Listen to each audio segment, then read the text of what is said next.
Good morning, students.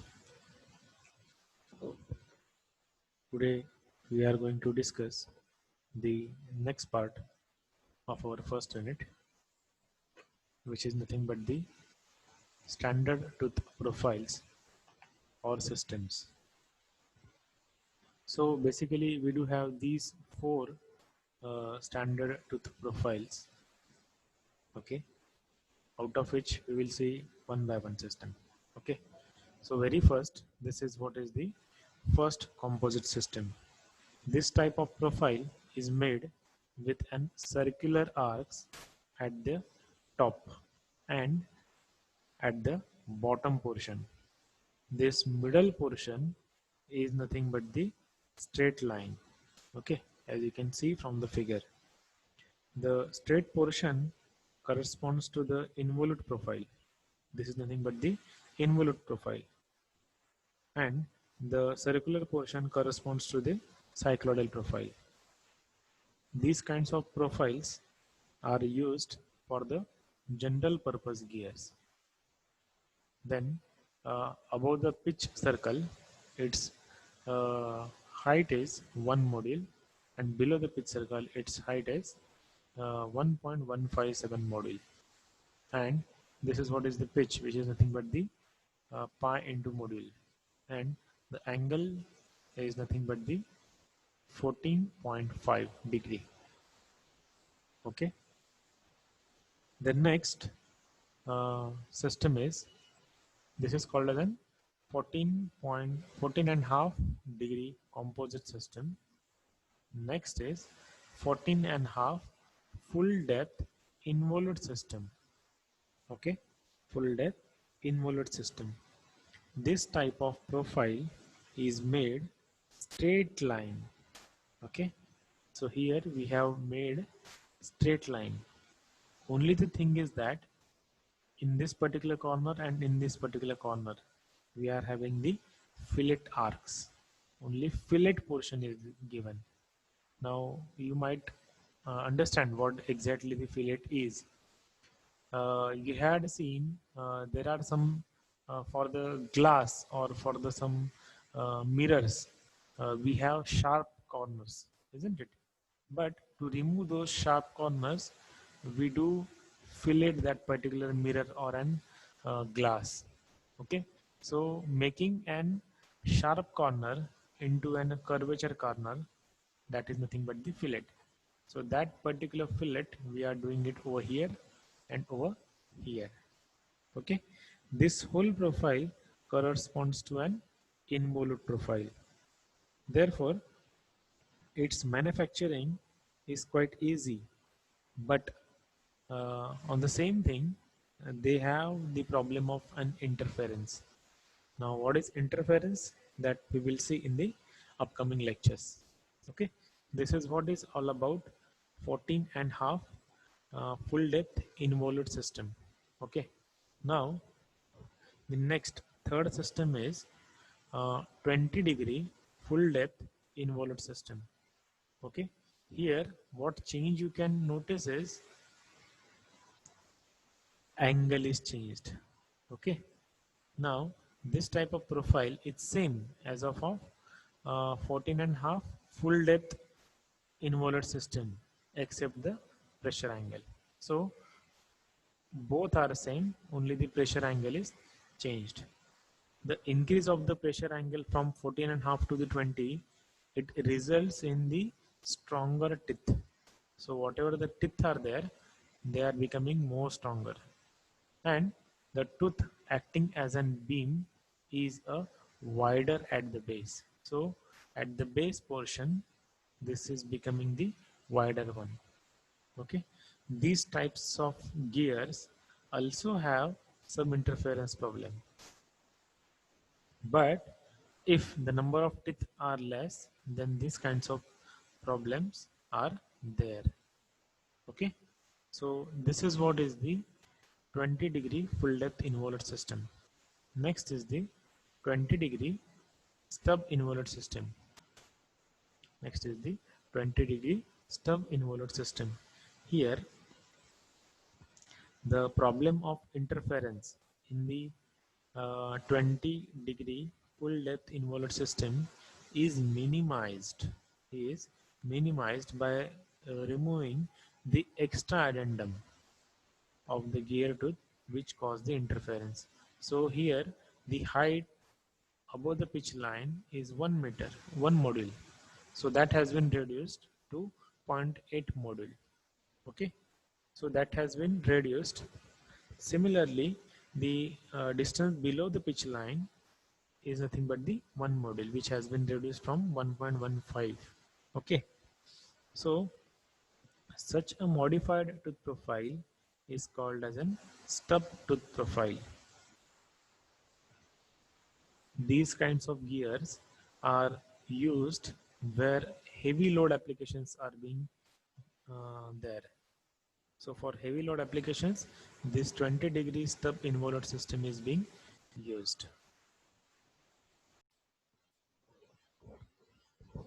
Okay, now we will see the next part, which is nothing but the length of path of contact.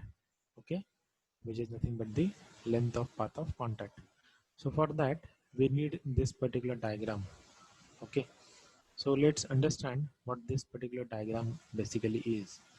So we do have two different gears, gear 1 and gear 2. This is the center of gear 1, which is O1, center of gear 2, O2. Basically, this is what is the pinion and this is what is the wheel. Okay, so this will be the driver and this will be the driven. Okay, now this is nothing but the base circle of an pinion.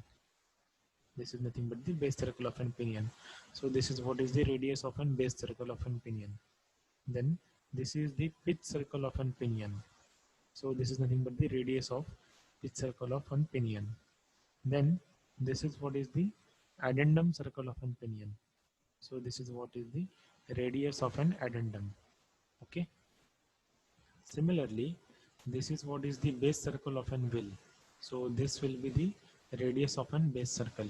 Now, the notations we are going to use is nothing but the small for the pinion, small letters for the pinion, and capital letters for the wheel. Then this is what is the pitch circle of an wheel. Okay, so the radius of pitch circle will be the r, and this is what is the addendum of an addendum circle of an wheel, and the radius will be the ra. Okay, and its intersection point of the pitch circles is nothing but this pitch point P. Now, this is what is the tooth profile of an wheel gear, and this is what is the tooth profile of an pinion gear. Both are uh, in contact with each other at point K. Okay, at point K, and they will lose point of contact at point L. So during this K to L, they will be in contact with each other. Okay, now let's see what exactly it is. The contact between the pair of an involute teeth begins at K, okay, and ends at L.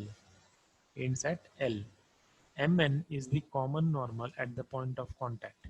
So this Mn is a common normal at the point of contact. It also represents the common tangent to the base circle of the both gear.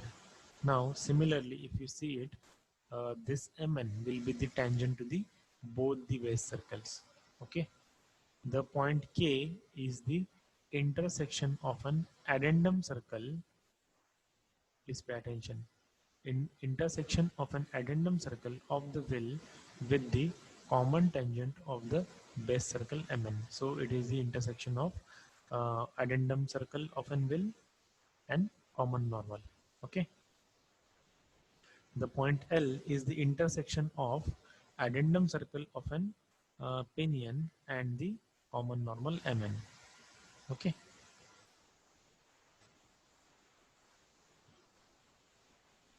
And KL is called as a path of contact to the base circle. The point L is the intersection of the addendum circle of pinion and common tangent to the base circles Mn.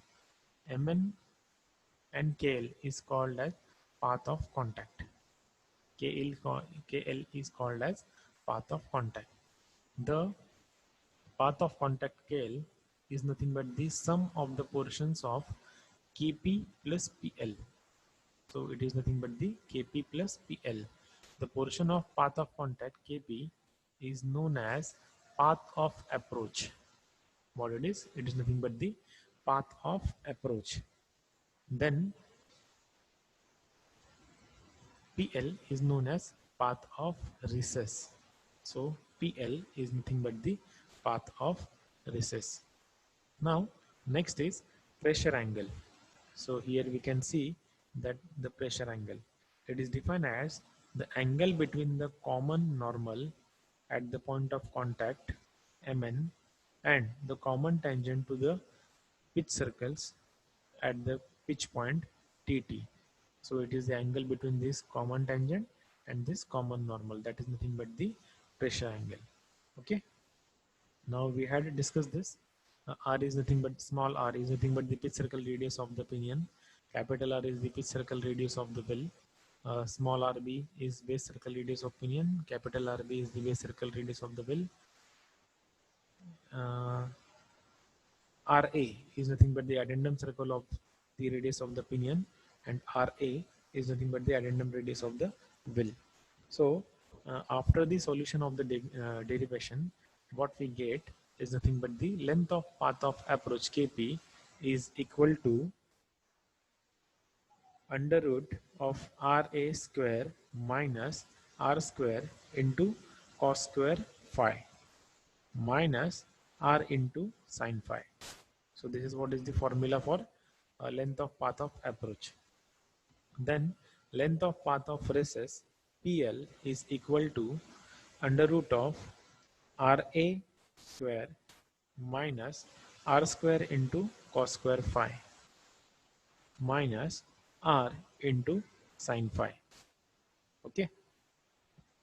Then length of path of contact is equal to Kp plus PL. As we know that Kp, it is the addition of Kp plus PL, that is nothing but the KL.